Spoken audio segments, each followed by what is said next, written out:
मध्य प्रदेश के रीवा में हुए दर्दनाक सड़क हादसे ने पूरे जैन समाज को झकझोर कर रख दिया है। आपको बता दें, 20 मई की दोपहर कलेक्ट्रेट के सामने पैदल विहार कर रही 3 जैन साध्वियों को एक तेज रफ्तार कार ने टक्कर मार दी। हादसा इतना भीषण था कि पूज्य श्रुतिमती माता की मौके पर ही जान चली गई, जबकि उप समिति माता ने अस्पताल में इलाज के दौरान दम तोड़ दिया। वहीं तीसरी साध्वी आयरका माता गंभीर रूप से घायल है और उनका इलाज जारी है।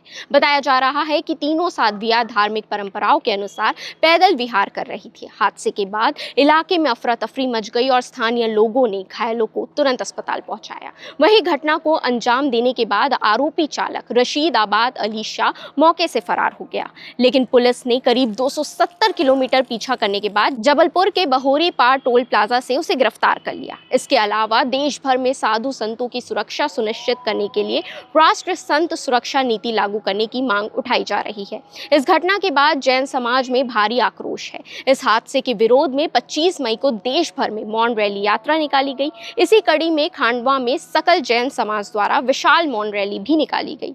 वही रैली के बाद सकल जैन समाज ने ज्ञापन सौंपकर कई अहम मांगे रखी है। समाज ने घटना की एसआईटी जांच कराने की मांग करते हुए कहा कि साध्वियों को कुचलने की घटना सिर्फ हादसा नहीं लगती, साथ ही संतों की सुरक्षा के लिए विहार के दौरान पुलिस सुरक्षा, ट्रैफिक नियंत्रण और प्रशासनिक सहयोग की मांग की गई है। फिलहाल सवाल ये खड़ा होता है, क्या ये कोई साजिश थी या फिर एक हादसा? आपको क्या लगता है इस खबर को देखकर? आप कमेंट में अपनी राय जरूर बताइएगा।